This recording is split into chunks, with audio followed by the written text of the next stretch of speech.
Hello, hello. Here is another watercolor review for you. A couple of weeks ago I received a dot sampler from Blockx, which is a Belgian brand of watercolor paint, and I will swatch it for you and give you my response to it. What Blockx says about their own paints is they use only light fast pigments to ensure stability, because watercolor is a naturally fragile medium, and they use only the most intense and brilliant pigments, which can always be diluted but never improved. And that is very noticeable in colors. I've already tried color charts of my own to see what this paint was like, and I'll paint it for you now. What you will see right away is that this paint indeed is very, very intense. So it's kind of, I have to try and find a way of doing this. It's a rather big palette, so to speak. It's an A3 size, so I have to figure out if this works. Okay, so a little piece of cloth there. Here we go. Of course, on white paper, it's not very well visible. This is the zinc white, and I will also paint over the written names of the paint. And then there's a titanium white. Of these paints I can't say much, I haven't mixed yet. What's really good about these samplers by Blockx is that they offer quite a lot of paint. So you can really use these samplers for some serious painting as well. So that's really, really good. Now we're moving on to the colors, and then you will slowly begin to see that this paint is very, very intense.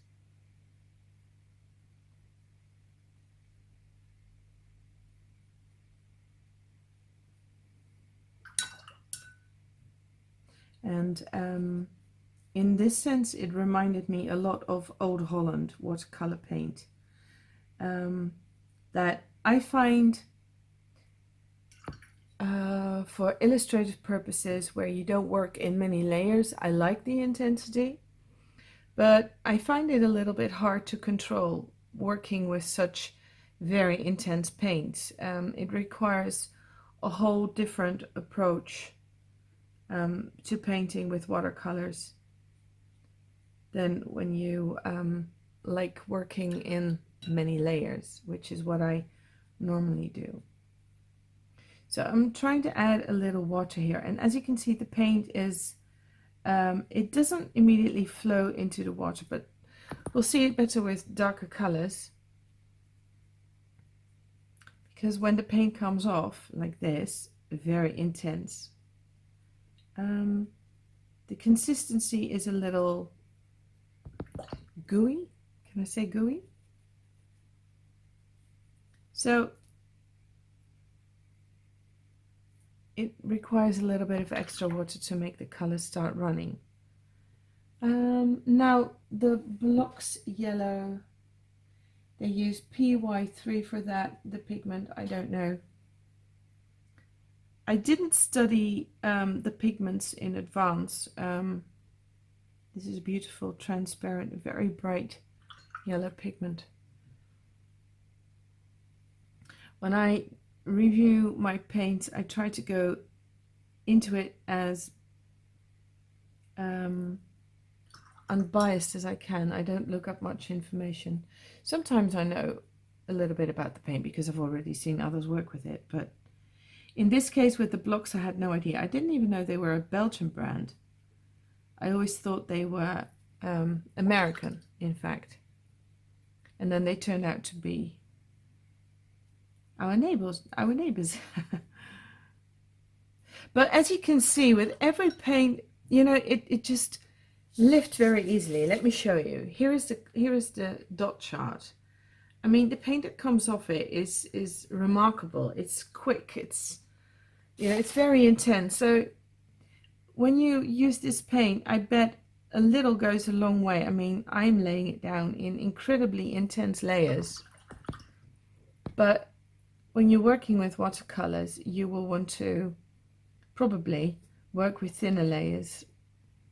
But what you can see is that I have to work the paint in it. It won't flow immediately into the water, at least not like you're used to. Probably because the paint has this thick consistency. It's a little sticky.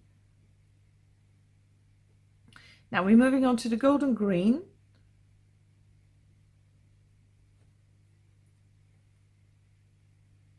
Which is like Kermit, very green and transparent. But as you can see, there is no like fireworks happening in the paint. The moment you touch it with water, you have to. So I think that's probably due to the consistency of the paint on the you know, once it's dried up and in the tube. There's probably a lot of,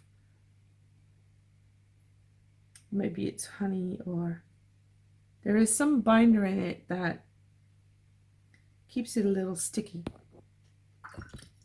You can almost use it as gouache, and that's why it reminded me so much of the Old Holland paints, and even the studio quality the St. Petersburg paints also got this, well, I wanted to say issue. It's not really an issue, it's a characteristic.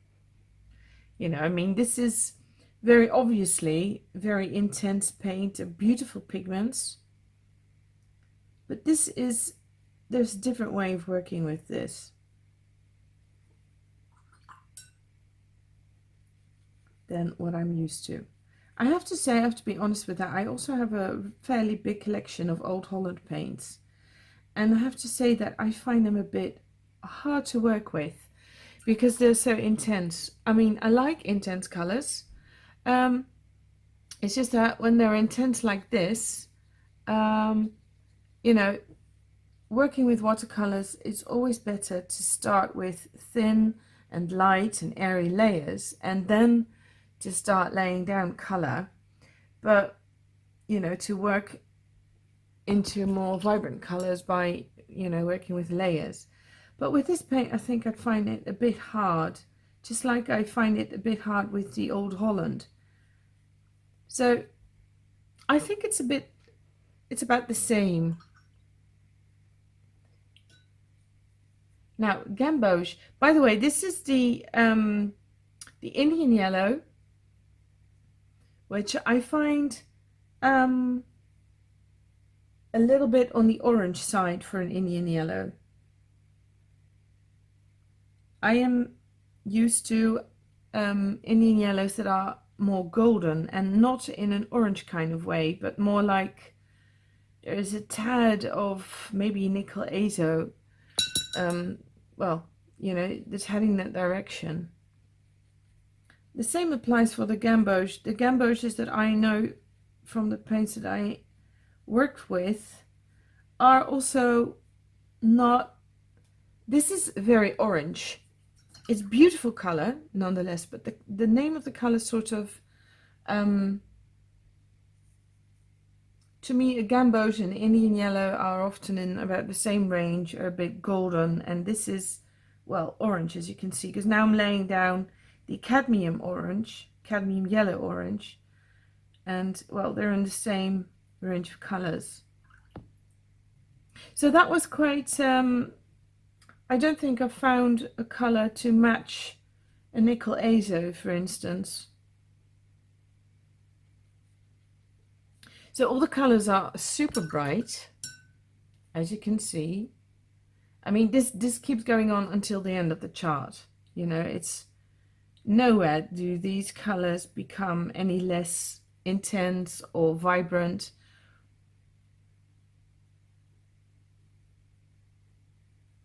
So my style of painting changed. When I started out, I painted I made illustrative work that consisted often of single layers or, well, maybe 2-3 layers, you know, tops. But in the past years, I've changed my style into, you know, nearly all of my work comes together with a lot of glazing. And I'm doing this swatch right now. This is a vermilion, Perl Vermilion. This really is a pearl color. This is so intense, so bright.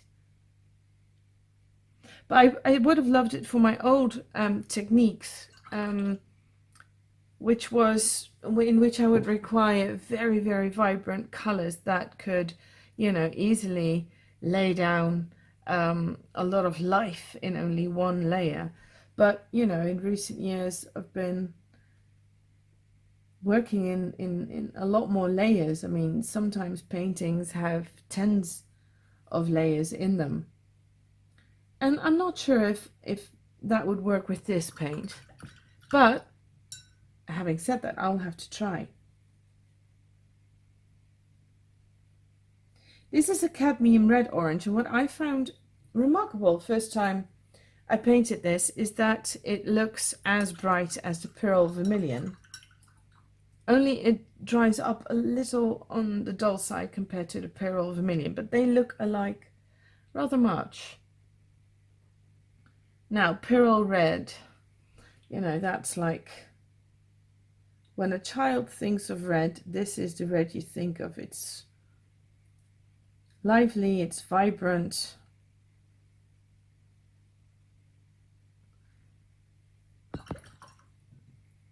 And I'm curious if it can be toned down, because the colors don't exactly run. They don't disperse the moment they are touched by. I have to help it move up into the water.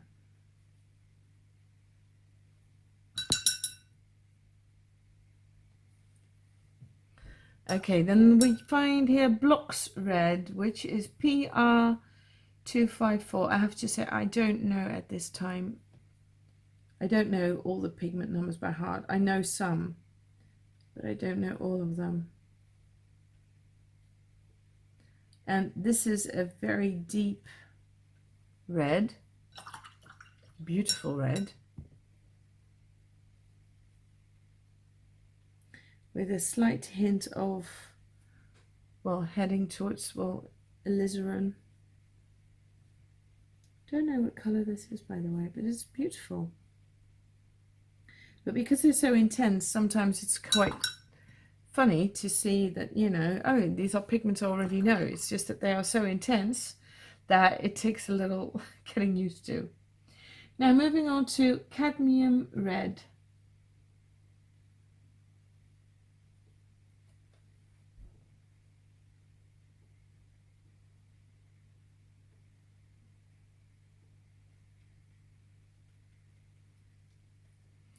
I am, oops, using thick layers on purpose, just to try and see if I can give you a good impression of the intensity of this paint, because that's really remarkable. It's something that, you know, you don't see that often.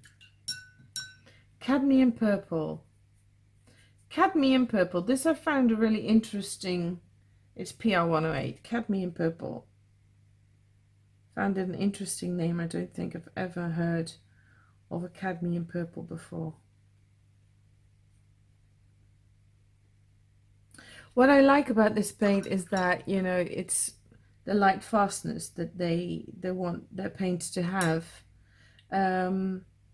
So it doesn't matter what color you choose from this range, all the colors are light fast, which is great. I think it was on Handprint's website that I found this paint for the first time, and if I remember correctly, this was one of his favorites, if not his very favorite. I think one of his favorites. And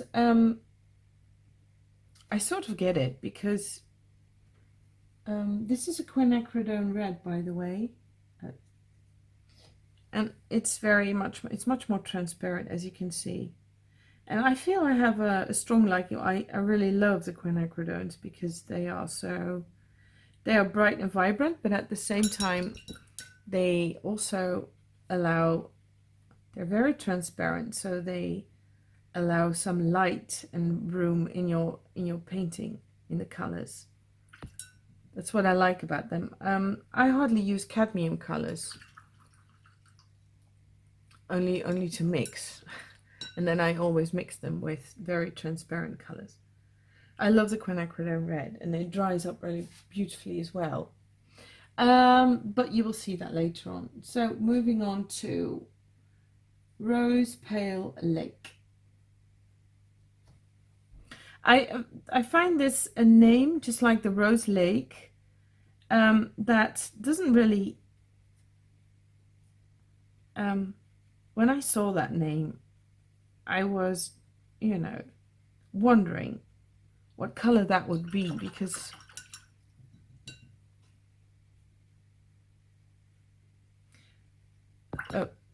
I used a little bit too much water, but look, I need to grab a little bit of paint and get it away.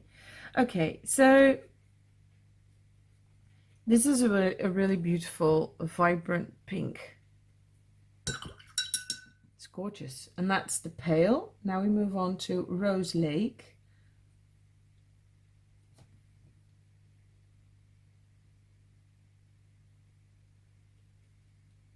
But do you see how intense the colors are? Of course, I am picking up the colors, I'm picking up quite a bit of paint with my brush. I always do that. When I make a color chart, I always want to, when I make a swatch, I try to give an impression of how the paint looks almost pure and how it looks once it's diluted. But this is how intense it is, and that doesn't happen often. Most paints are not as intense as this, and they don't even necessarily are from any low quality. It's just different. This is a Crimson Lake, and it is not as intense as the other colors. It's also very transparent.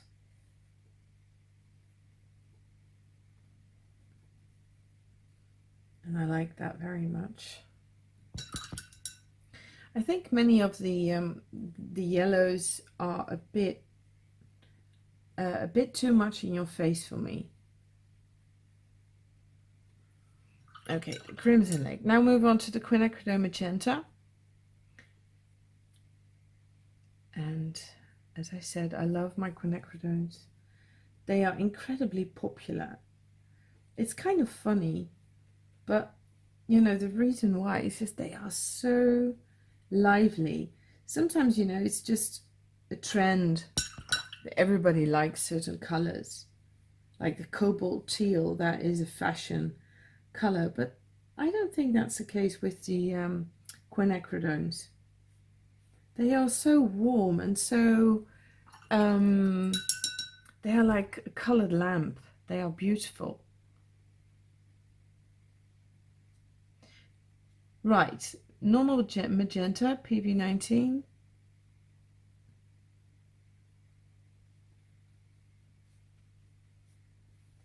Which I find a bit of, when I look at this color, this looks like mauve to me. At least this is the color that I see now, is a color that I know by the name of mauve. So Blockx calls this magenta. Whereas to me, this seems a purple, especially when you dilute it. It sort of changes into a cooler, it's still a warm purple, but, heading towards the cool end. But then what's interesting is that the dioxazine mauve, that one is so dark and so intense. So I'm trying to lay it down a little bit lighter than I did on my first color chart. I'll lay it down very heavily here so you can see how dark it is. but that's called dioxazine mauve. And I don't know if that's because of, you know, because of the language thing, that mauve in French refers to this color rather than that, but you can see it's just very interesting, isn't it? The name of the color. There's been a couple of brands that I've already experienced it with that, you know, I'd say, well, if I produced this paint, I would give it a different name. This is Manganese Violet. It's a dull kind of violet.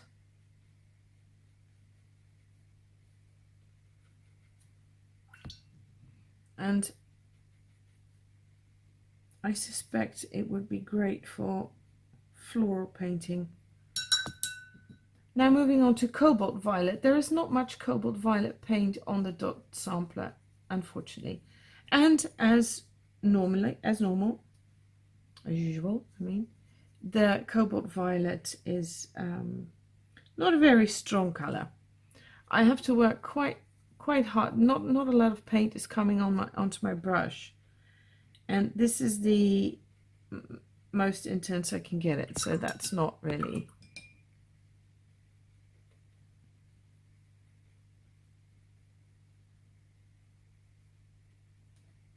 So, and of course, well, this will granulate beautifully. Ultramarine Violet.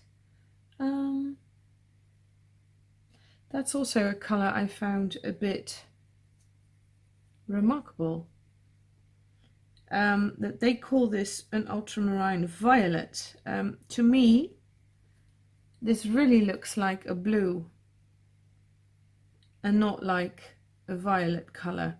There is, you know, a red shade, a red undertone in this, but and it's the shade is more red than in the normal ultramarine, but still, I was a bit surprised.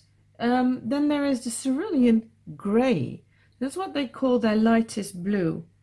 They call it Cerulean Grey. That too surprised me, because I would definitely call this a Cerulean Blue, but there is a Cerulean Blue. And this is a PB 35 and their Cerulean Blue is PB 36. It's kind of interesting, isn't it? That this should be called Cerulean Grey.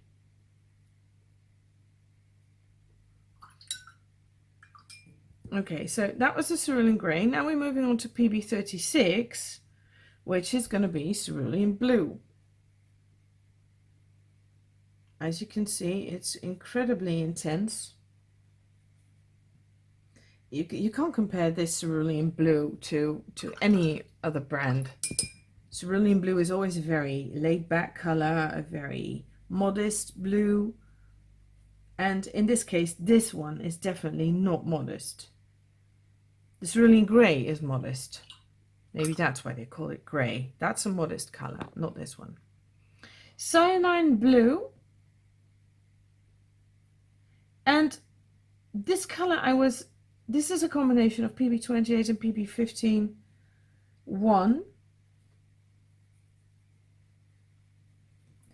I was a little bit surprised about it, actually. Why you would want to produce a color, well, that's, you know, like a primary blue consisting of more than one pigment, because Blockx has got quite a few blues and they don't differ that much in color.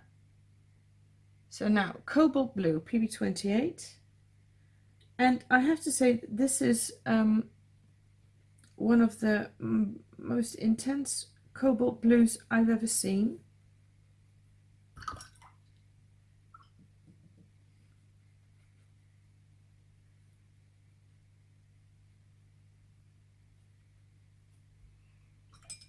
Now moving on to Cobalt Blue Dark.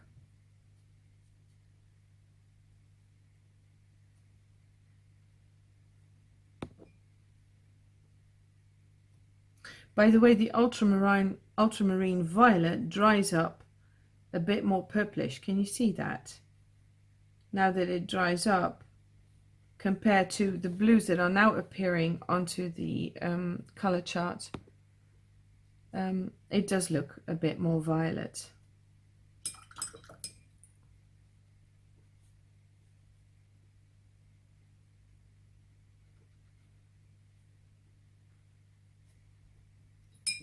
Okay, French Ultramarine Light.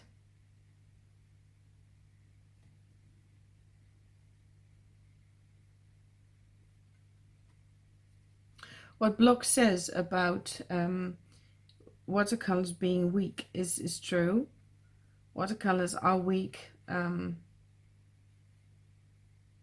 regarding light fastness, but also when you reproduce your paints, it's quite difficult to reproduce watercolor paintings the way they really look. There are specialized printers who scan them and then, well, they fine-tune it to the max, but still it's nearly impossible to reproduce watercolors and make them look exactly like the real thing.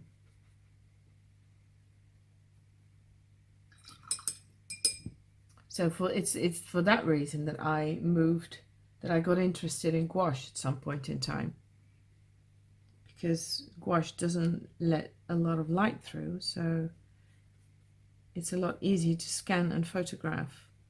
Right, the Prussian blue is beautifully dark, intense with a greenish undertone. I really love this color. This is a color I would use anytime.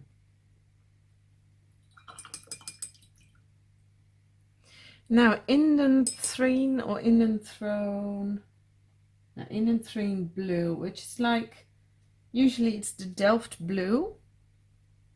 Oh. And as you can see, it's incredibly dark. This is the blue that we find in, you know, the standard fountain pen ink. And this paint really did want to move into the water. Okay, so now moving on to Blockx Blue, which is a PB 15.1. It's a phthalo, if I'm correct.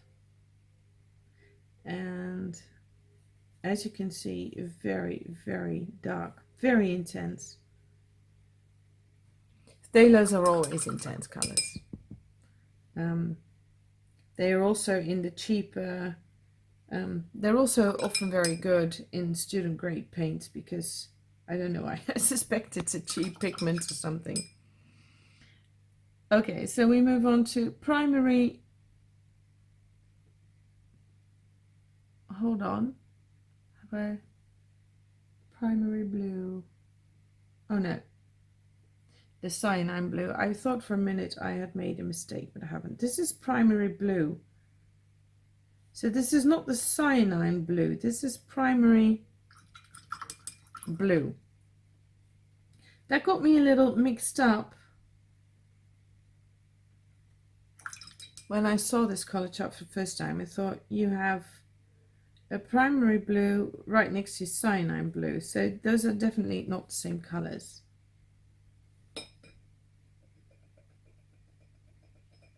The only thing is that these two colors look so much alike. They are a PB 15.1 and PB 15.2. So one is a green shade, the other is a red shade. But I found it very hard to see. Even now, I have trouble seeing the difference. Whereas in other brands, I see a clearer difference between a red shade and a green shade. And also once it's dried up, the difference didn't become that much clearer to me, I have to say. So they look very much alike. Now moving on to Turquoise Blue. This color disappointed me a lot. This is PB 36, so that's a cobalt, isn't it? I was disappointed in this color because it's dull.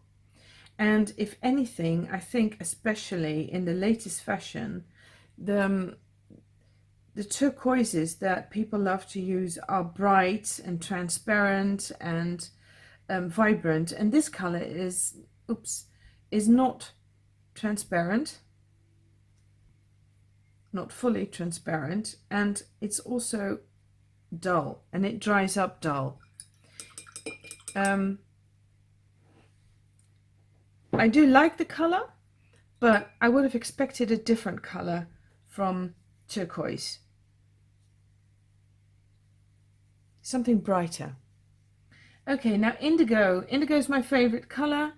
Of course, unfortunately, this is a composed color of quite a few pigments, 3, and you know that's the thing.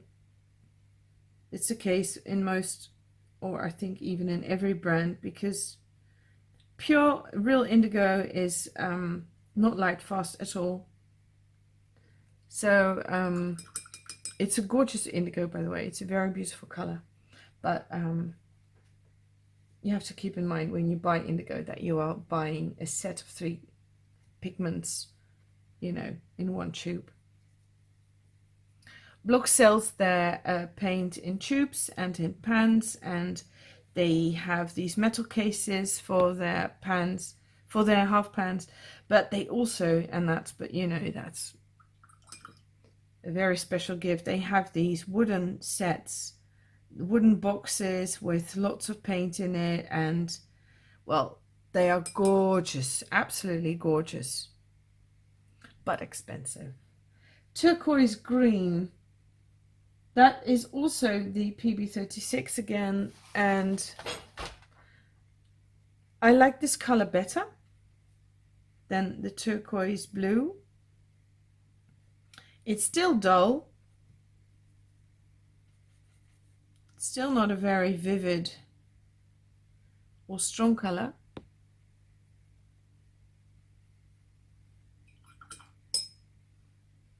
But it's interesting and it granulates beautifully.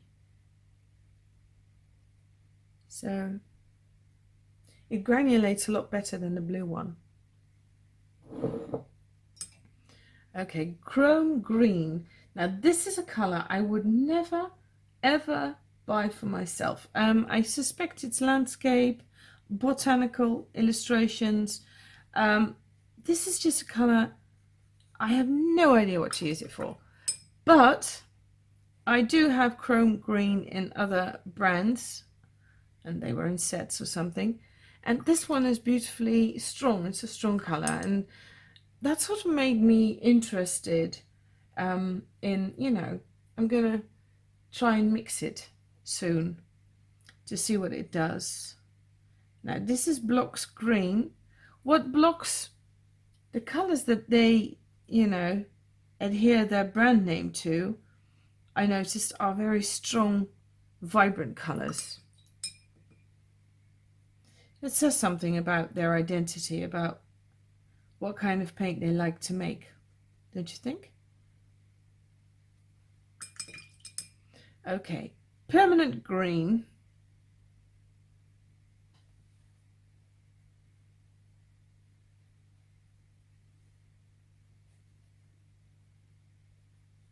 That is also a very bright color.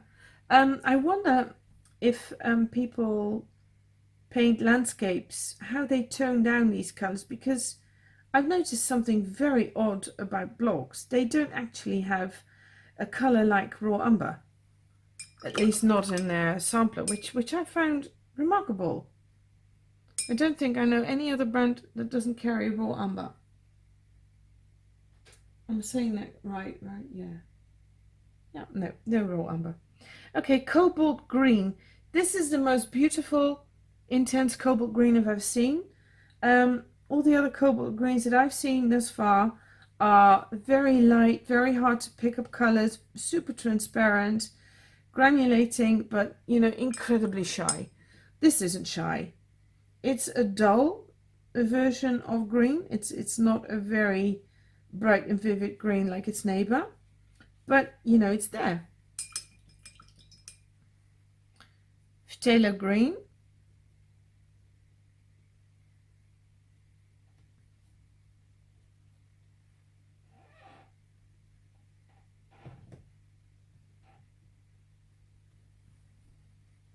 Phthalo green with, oops, a clear yellow shade in it.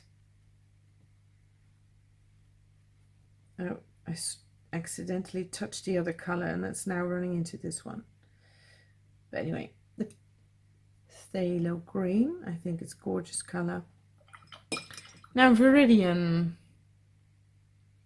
That color is quite different from the Viridians that I've seen thus far. The Viridians that I know look like the Blockx green. Now this is more to me like I know the Cobalt greens. This is a PG 18. Much weaker.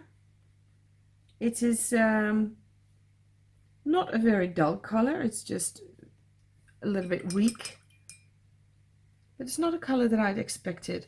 Then Green Earth. Green Earth is always, you know, it's like, it's a very, very weak color. Do you use Green Earth? And if so, will you let me know what for? I never do. I know some people in portraiture paint with Green Earth. I don't use it at all. It's also a very faint color, very weak color. So I'm always curious what people do with it. Landscapes, portraits. Right, now on to a color that I find truly remarkable. This is called Sap Green by Blockx. And Sap Green, in my recollection from the brands that I know, is a much more natural green. This is a sort of like when Kermit the Frog is a little bit angry, he gets a little bit darker green. This is Kermit the Frog when he's friendly, and this is when Miss Piggy's really pissed him off. That's when he gets this kind of green. It's like much darker.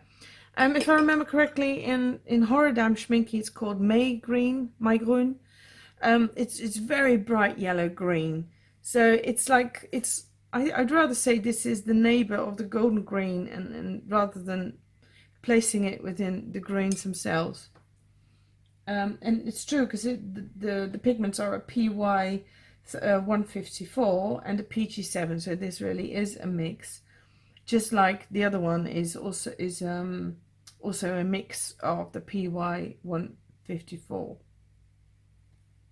So Sap Green, if you buy a tube of this thinking you're going to get, you know, the lush, sappy, grass green color that's usually in the Sap Green, that's not going to be it. You know, this is something completely different. It's beautiful, but again, the name would suggest a different color, which I find in this range for a few other colors to be true as well. Hooker's Green. The Hooker's Green was also much different from the Hooker's Greens that I know. This is also quite a dull green, and it's not very bright or intense, which is not a problem, but I know Hooker's Greens that are way more vivid and intense and bright. So, but this is again sort of a muted color, and I think for all kinds of, you know, painting techniques that would be wonderful. I don't think I would use it a lot though. Now moving on to the olive green, which is my favorite color. Only normally in olive green, or normally what I call normal. Well, that's normal. No, but this is like an army green. It's I like olive greens that have this golden undertone, and it doesn't have that. This has got, well, much more of when it dries up, it also becomes a little bit more dull. So if I were to use this one, I would probably mix. the Indian yellow, or rather, no, I think the primary yellow, because that's the color they use to mix the golden green and the sap green with. I would like to give it a little bit more life and vibrancy. Although this makes a beautiful moss color on the bark of trees. Okay, gold ochre. What I noticed about these paints is that I was a bit surprised by the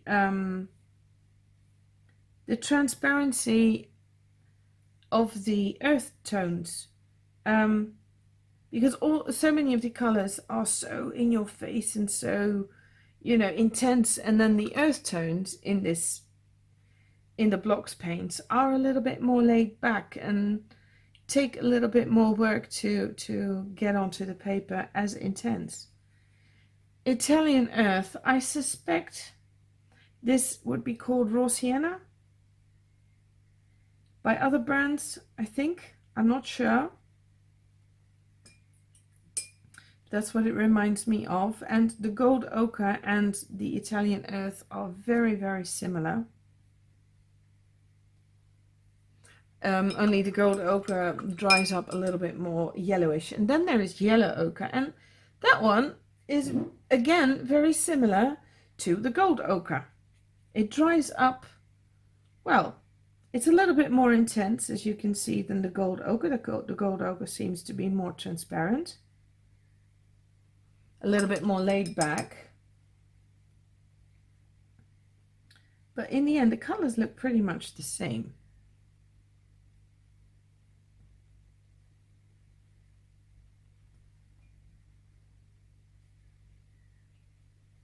Trying to get some water in it to show you the effects of the paint. Then transparent Mars yellow. The Mars brown that I worked with was by Talents, by Rembrandt, and that was a gorgeous Mars brown. Was. And then I found out that every brand has a different Mars brown. So that's something you have to get into once you're painting with artist grade paints, is that, you know, like I said, not every sap green is the same sap green. So if you're used to one sap green and you're buying another brand, you're likely to get surprised. Okay, burnt sienna light.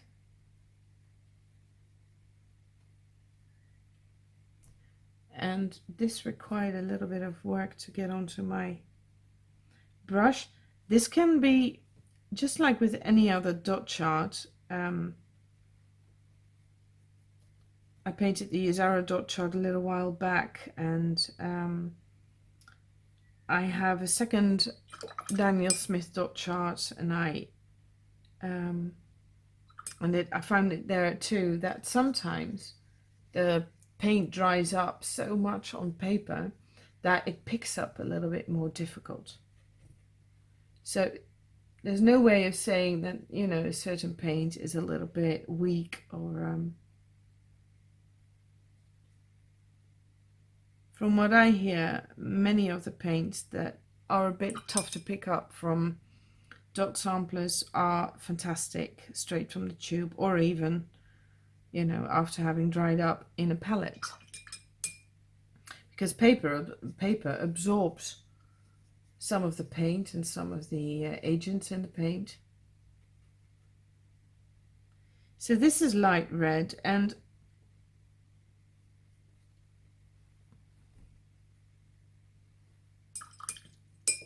these are beautifully bright colors, as you can see.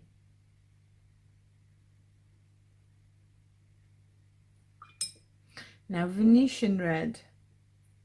These colors are also rather alike. There are quite a few colors in the collection that I find there is not a lot of difference, you know, between one and the other.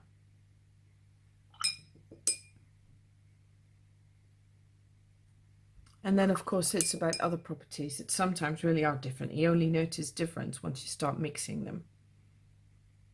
So this is transparent Mars red, And this is the color that I know, and this, you know, looks like a quinacridone. It's gorgeous. It's very much alive, a very warm tone.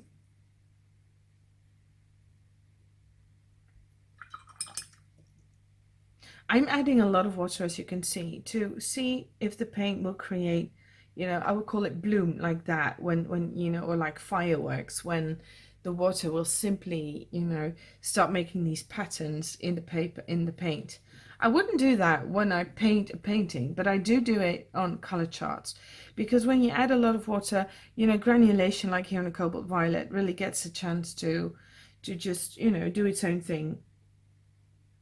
Transparent Mars brown. It's quite funny because I'm going to say something. This to me looks like Van Dyke browns that I know. And the funny thing is, the Van Dyke brown is its neighbor. So you will see that again, that Van Dyke brown looks a lot like the Transparent Mars brown. So here we go, the Van Dyke brown. And yeah, I really did pick the right sample, but they do look a lot alike. They're both transparent, and maybe the transparent, whoops, oh no. Well, that's how you can end something looking alike. Stuffed. Anyway, can happen.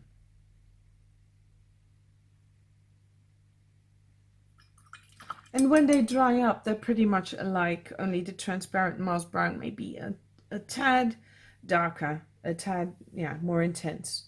So now moving on to the burnt umber, and I really am gutted that this collection does not have a raw umber, because I use raw umber a lot, and I know many people do. It tones down lighter and brighter colors without darkening them. It makes great shading in portraiture. It's, well, I use it so much. It's one of my it's one of, whenever I buy a new set of paints, it's one of the first that I buy. Okay, sepia. I think it's a rather basic color, so I don't know why they didn't include it. Now, sepia.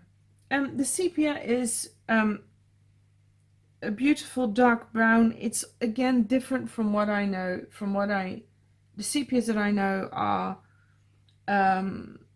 much more black, grayish, very dark. This is not half as dark as the sepias I'm used to. So if I were to use this brand of paint, I would go to a transparent Mars black instead of the sepia to get the same results. So if you want to work with this paint, if you're interested, and you know, this is super intense paint, so you are getting value for money, because I suspect that when you dilute this heavily, you can glaze with it a lot. But you really do have to order the dot sampler first, because when you're used to watercolors already, you will find that many of these colors are, well, different by name, or so it's something I would really advise you to do. This is a neutral tint, and that one surprised me, because the neutral tint is made with PBK 11, pigment black 11, pigment blue 15, and pigment violet 19. And I would have thought that, like Jane Blondell, she created a neutral tint out of only 2 pigments. No black involved. I don't know by heart which. I think, if I remember correctly, it was PV 19 and a green. It was a violet and a green. So this wouldn't really be a neutral tint, would it? Because a neutral tint would not consist of black. I mean, this is nitpicking, you know, this is, but that's the thing. When I made my first color chart, you know, I had read, I think it was on Handprint, that this was the best watercolor paint ever. And I was suspecting, you know, a lot, very much. But then I know so much paint already. I know so many brands, and some paint I don't expect anything from, and then they are wonderful. It's like the Isaro that I did last week or 2 weeks back. And then some paint you expect the world from, and then it's like, oh, it's just another paint. And that's just, you know, so it's a bit silly maybe. But you know, that's what happens when you know a lot of paints and when you work with a lot of supplies. You start getting a little snobby about things, and being snobby is absolutely not justified in this case, because this is wonderful paint. It's beautiful and it works really, really well, and I'm absolutely sure you can have a ball working with this paint. It's just that when you have been out on these websites for so long about, you know, pigments, about colors, about quality of paint, then you sort of start expecting that the paint lives up to the expectations that were created on those sites. This lamp black is gorgeously intense. It's a beautiful, you know, you can really take away all the light in certain areas with this.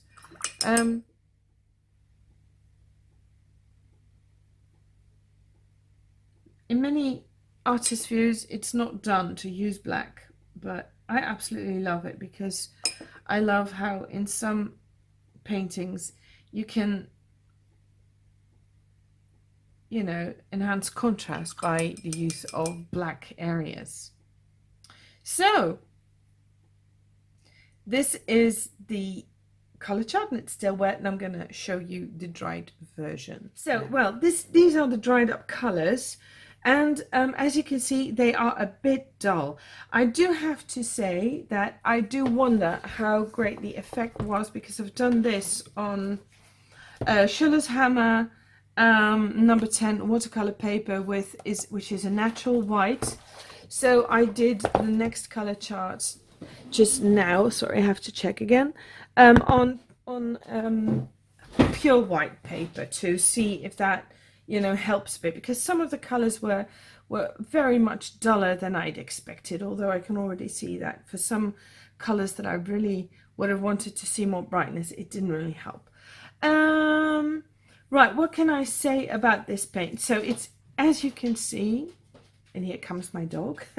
As you can see, all these colors are very intense with a few exceptions.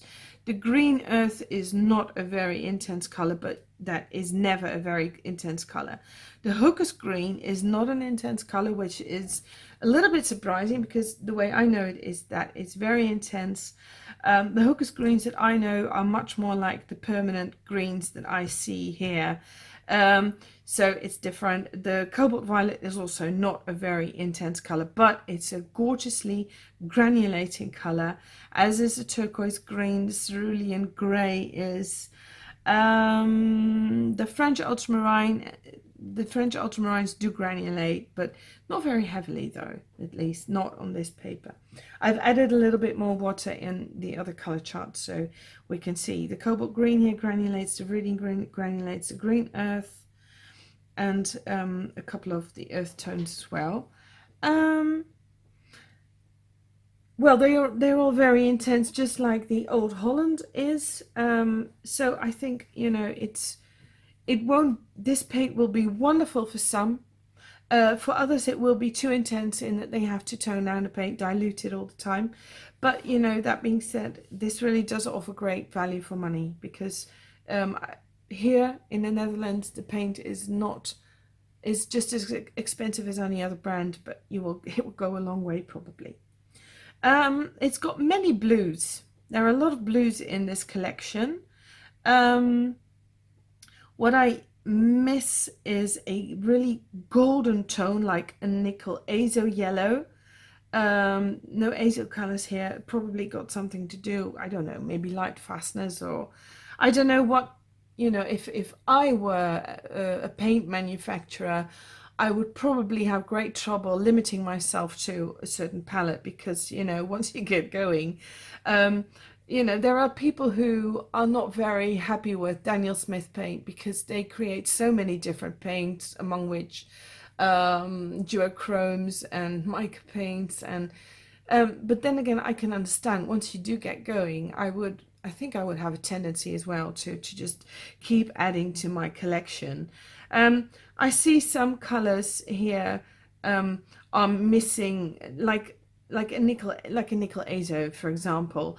The Indian yellow is a bit on the orange side to my liking. I would have liked to see that heading a little bit more towards the gold area. So I would probably tone down the Indian yellow with the Italian earth or the yellow ochre if I were to use this. Let's see. Well, the sap green is definitely very different from sap greens that I know, although it's toned down a little bit here on this paper. I see it remains a lot more vibrant on the other white paper.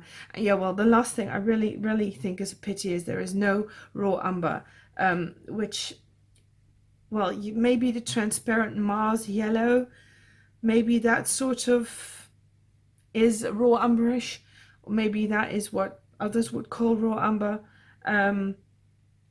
but I think it's a little bit too much on the yellow side to be raw umber, or well, maybe not. I think I would have to compare it. So if we take back this one, it's still wet, so it's not really representative, but you can see that some of the colors that are a bit dull here are a bit brighter here. Only the turquoise green here and the turquoise blue, they really are dull colors compared to some of the brands that I have that really have vibrant and strong, and if I remember correctly, all good light fast. So it's a bit, you know, it's a bit give and take. So I'm really curious who uses Blockx, and if you have any work to show with this paint. I'm curious, and yeah, I hope you like my my swatch. I hope you like my color charts. I will scan both this color chart and the other one so that you can compare and see the colors as good as you possibly can. So thank you very much for watching, and see you again soon. Bye.